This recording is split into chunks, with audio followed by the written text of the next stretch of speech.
video game horror genre has gone through massive changes in the past few years.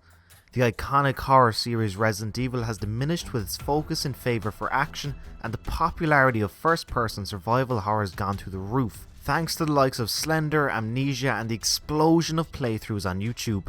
The Evil Within looks set to bring classic terror to next gen and is one of Only SP's most anticipated games of 2014.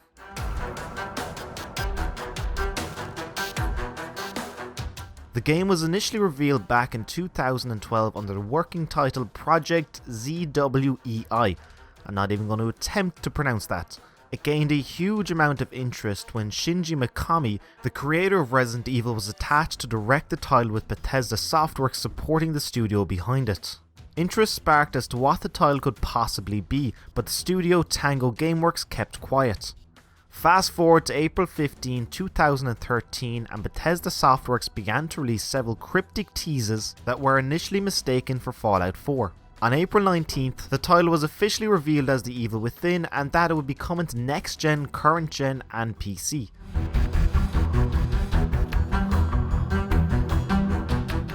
With Mikami attached to direct the game, it's no surprise that there is a strong Resident Evil 4 vibe from The Evil Within.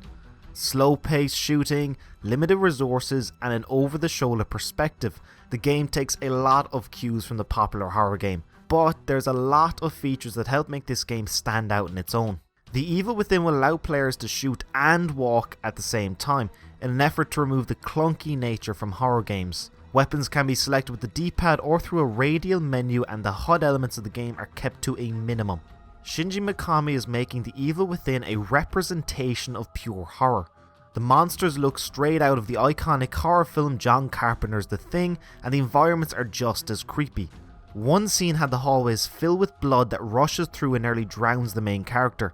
Another segment had Sebastian walk slowly down the hallway as the third-person camera shakes violently behind him.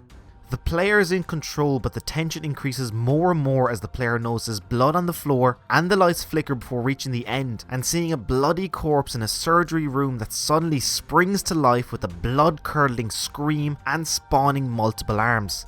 This game looks seriously terrifying.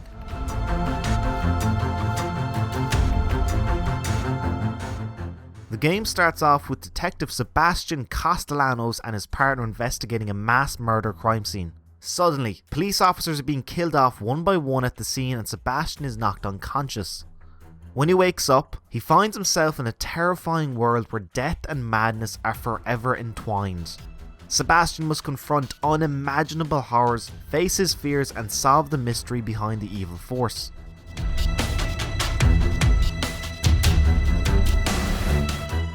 The Evil Within is a welcoming change to the usual action horror games from the last gen. With the creator of Resident Evil 4 directing the game, it's surprisingly refreshing to see a horror game go back to the classic style of deliberate, slow-paced and cliched horror elements we all know and love. Could The Evil Within kick a spark in classic survival horror? Could it be the Resident Evil sequel you've always wanted since 4? The Evil Within releases for PS3, PS4, Xbox 360, Xbox One and PC on August 26th, 2014. Thanks for watching folks, take care.